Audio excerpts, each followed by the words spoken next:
Bismillahirrahmanirrahim.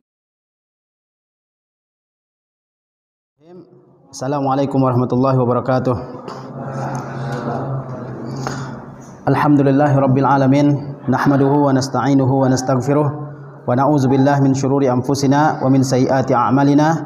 Innahu may yahdihillahu fala mudhillalah wa may yudlilhu fala hadiyalah. Asyhadu an la ilaha illallah wahdahu la syarikalah wa asyhadu anna Muhammadan abduhu wa rasuluh sallallahu alaihi wasallam la nabiyya ba'dah. Amma ba'du, insyaallah pada pertemuan kita yang pertama ini kita akan membaca kitab Syarah Masail Al-Jahiliyah yang dikarang oleh Fadilatul Syekh Al-Allamah Dr. Shalih Al-Fauzan hafizahullah taala. Syarah Masail Al-Jahiliyah, kitab Masail Al-Jahiliyah yaitu sebuah kitab yang dikarang oleh Syekh Muhammad Ibn Abdul Wahhab yang berisi 128 masalah yang Rasulullah sallallahu alaihi wasallam menyelisihi orang-orang jahiliyah dalam masalah-masalah tersebut. Kemudian kitab tersebut diberi syarah, diberi penjelasan oleh yang mulia Syekh Shalih Al-Fauzan hafizahullah taala. Ya. Kita lihat muqaddimahnya. Bismillahirrahmanirrahim. Al-muqaddimah pendahuluan. Alhamdulillah rabbil alamin wa sallallahu wa sallama wa baraka ala nabiyyina Muhammadin wa ala alihi wa sahbihi ajmain.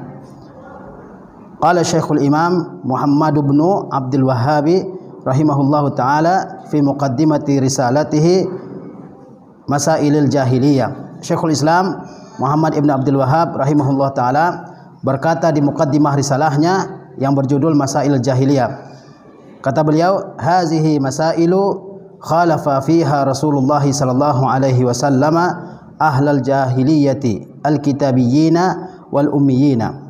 Masalah-masalah ini Rasulullah SAW menyelisihi orang-orang jahiliyah di dalam masalah tersebut, baik orang-orang jahiliyah dari kalangan kitabiyin maupun dari kalangan ummiyin, mimma la ghinan lil muslim an ma'rifatiha, yang perlu bagi seorang muslim untuk mengetahui. Jadi Syekh Muhammad Ibn Abdul Wahhab menyatakan bahwasanya beliau mengumpulkan masalah-masalah di mana masalah-masalah tersebut Rasulullah SAW menyelisihi orang-orang jahiliyah dalam masalah tersebut, baik orang-orang jahiliyah dari kalangan kitabiyin yaitu ahlul kitab al-yahudi wan nasara maupun orang ummiyin yaitu orang Arab ya. Jadi Rasulullah SAW menyelisihi ya orang-orang jahiliyah dalam masalah-masalah tersebut. Jumlah masalah yang diselisih oleh Rasulullah ya itu sebanyak 128 masalah yang akan disebutkan oleh Syekh Muhammad Ibn Abdul Wahhab ya. Bukan berarti penyelisihan Rasulullah terhadap ahlul jahiliyah hanya dalam 128 masalah ini saja, tetapi 128 ini merupakan masalah-masalah yang mendasar ya. Oleh sebab itu disebutkan oleh Syekh Muhammad Ibn Abdul Wahhab ya. Kita sebagai orang yang beriman kepada Allah Subhanahu wa taala, beriman kepada Rasulullah SAW, kita di samping memiliki kewajiban untuk mengenal kebaikan, kita juga diwajibkan untuk mengenal kebatilan ya. Kita diperintahkan untuk mengenal kebaikan dan mengenal kesesatan ya. Sebagaimana Huzaifah ibn Yaman berkata, kata beliau apa? Kana an-nasu yas'aluna Rasulullah sallallahu alaihi wasallam anil khair wa kuntu as'aluhu anil syarri makhafatan an yudrikani. Kata Huzaifah ibn Yaman, orang-orang bertanya kepada Rasulullah SAW tentang kebaikan, wa kuntu as'aluhu anil syarri, sedangkan saya bertanya kepada Rasulullah SAW tentang keburukan, makhafatan an yudrikani, karena saya khawatir keburukan itu menimpa saya, mengenai saya. Jadi di samping kita mengetahui kebenaran manhaj Ahlus Sunnah wal Jamaah dalam akidah, dalam ibadah, dalam muamalah, dalam akhlak, dalam adab, kita juga harus mengetahui jalan-jalan kesesatan ya. Kita juga harus mengetahui jalan-jalan kesesatan ya. Para sahabat juga demikian, di samping mereka mengetahui agama Islam ya dengan ajarannya yang lengkap, yang sempurna, yang menyeluruh, yang benar, para sahabat juga ya, mempelajari tentang apa? Masalah-masalah jahiliyah. Begitu juga Umar bin Khattab, beliau mengatakan apa? Satan qudu ural Islam urwatan iza nasya'a fil islami man la ya'riful jahiliyah.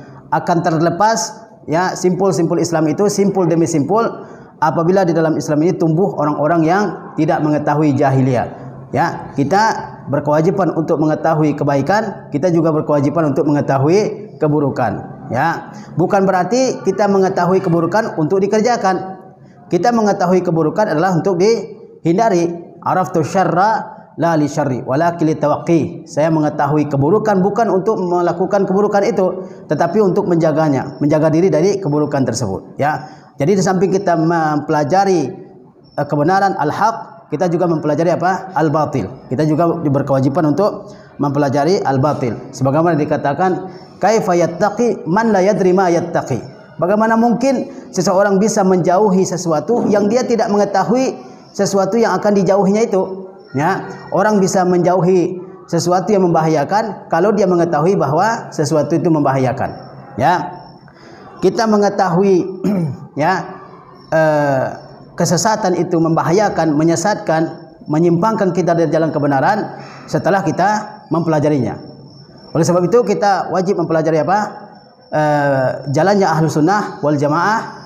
Kita juga berkewajiban mengenal firqah-firqah sesat, ya, sekte-sekte sesat, menyimpang dari ajaran agama Islam ini, ya, supaya kita bisa menjauhinya. Dan satu lagi, supaya kita mengetahui di mana letaknya kebaikan, keunggulan agama Islam ini. Ya, sebab kata pepatah apa? Faddiddu yuzhiru husnahu diddu. Ya, lawan sesuatu akan ditampakkan kebaikannya oleh lawannya. Kita akan mengetahui baiknya Islam, indahnya Islam, sempurnanya Islam, lurusnya jalan Islam kalau kita mengetahui apa? Jahiliyah. Kalau kita mengetahui kesesatan.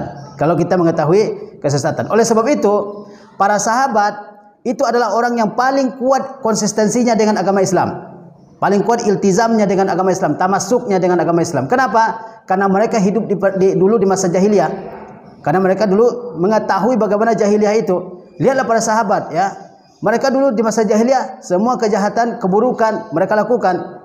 Ya, minum khamar, membunuh, berperang, membunuh anak perempuan, membunuh anak laki-laki, ya, memakan riba, menyembah berhala, memakan bangkai dan seterusnya. Itu berbagai macam kejahatan yang mereka lakukan di masa jahiliyah. Ketika mereka masuk Islam, ya, perbuatan jahiliyah itu mereka tinggalkan sejauh-jauhnya karena mereka telah mengenal betapa indahnya agama Islam ini. Ya.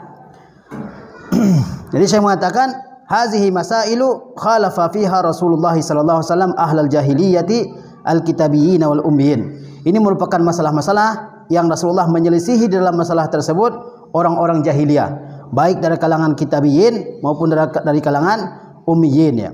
Mimma la ghinan lil muslim an ma'rifatiha, yang perlu sekali bagi seorang muslim untuk mengetahuinya. Fadiddu yuzhiru husnahu diddu. Suatu lawan keindahannya akan ditampakkan oleh lawannya. Wa bididdiha tatabayyanul asya. Dan dengan lawannya segala sesuatu menjadi jelas. Ya. Ini yang kita sebutkan tadi, bahwasanya kalau kita ingin mengetahui bagaimana indahnya Islam, coba bandingkan bagaimana buruknya jahiliyah. Bagaimana buruknya, ya, konsep-konsep agama-agama, prinsip-prinsip di luar agama Islam. Ada yang tidak masuk akal, ada yang penuh dengan kezaliman, ada yang sebatas dogma, ya, yang dipaksakan untuk ditanamkan ke dalam otak manusia, yang sebenarnya tidak logis bagi manusia tapi dipaksakan untuk diterima dan seterusnya, ya. Kemudian fa ahammu ma fiha wa ashadduha khataran, masalah jahiliyah yang paling penting, wa ashadduha khataran, yang paling berbahaya, adamu imanil qalbi bima jaa bihir Rasul sallallahu alaihi wasallam, yaitu tidak berimannya hati mereka dengan wahyu yang dibawa oleh Rasulullah SAW. Ini masalah jahiliyah yang paling berbahaya, yaitu bahwasanya mereka tidak beriman dengan wahyu yang dibawa oleh Rasulullah SAW. Padahal semuanya mengetahui, ya, bahwasanya Rasulullah SAW itu benar-benar merupakan apa? Rasul yang hak dari sisi Allah Subhanahu wa taala. Semua mengetahui. Al-kitabiyyin, orang-orang ahli kitab, Yahudi dan Nasrani, al-ummiyin, orang-orang ummi, orang-orang Arab, mereka mengetahui bahwasanya Muhammad SAW ini merupakan Rasul yang hak, ya, Rasul yang benar-benar diutus dari sisi Allah Subhanahu wa taala. Mereka mengetahui nasabnya, mereka mengetahui garis keturunannya, mereka mengetahui kejujurannya, amanahnya, mengetahui sifat-sifatnya, bahwasanya beliau tidak pernah berbohong selama hidupnya, ya. Tetapi ketika Rasulullah SAW ya mendeklarasikan bahwa beliau seorang rasul, mereka semua menolak risalah beliau secara keseluruhannya. Ya. Begitu juga dengan orang Yahudi. Mereka mengetahui bahwasanya Muhammad SAW ini merupakan rasul yang dijanjikan oleh nabi-nabi terdahulu kepada mereka. Ya, Nabi Isa alaihissalam pernah mengabarkan kepada Bani Israel bahwa akan datang rasul setelah beliau. Wa mubasysyiran bi rasuli ya'ti min ba'di ismuhu Ahmad. Dan Nabi Isa itu memberi kabar gembira ya kepada orang-orang Bani Israel bahwasanya akan datang seorang rasul setelah beliau yang bernama Ahmad. Dan Ahmad merupakan salah satu dari nama nabi kita, Muhammad sallallahu alaihi wasallam. Beliau disebut Muhammad dan nama beliau yang lain adalah Ahmad ya. Bahkan orang Yahudi sebagaimana diceritakan oleh Allah dalam Al-Qur'an, ya'rifunahu kama ya'rifuna abna'ahum. Mereka mengenalnya sebagaimana mereka mengetahui anak mereka sendiri. Ya kan? Seseorang tidak pernah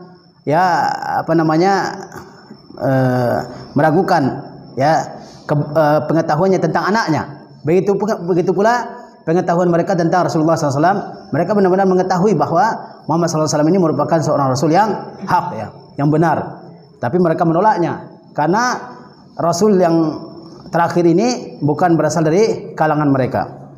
Ya, nah itu merupakan masalah jahiliyah yang paling berbahaya, yaitu hati mereka tidak beriman dengan kebenaran yang dibawa oleh Rasulullah SAW.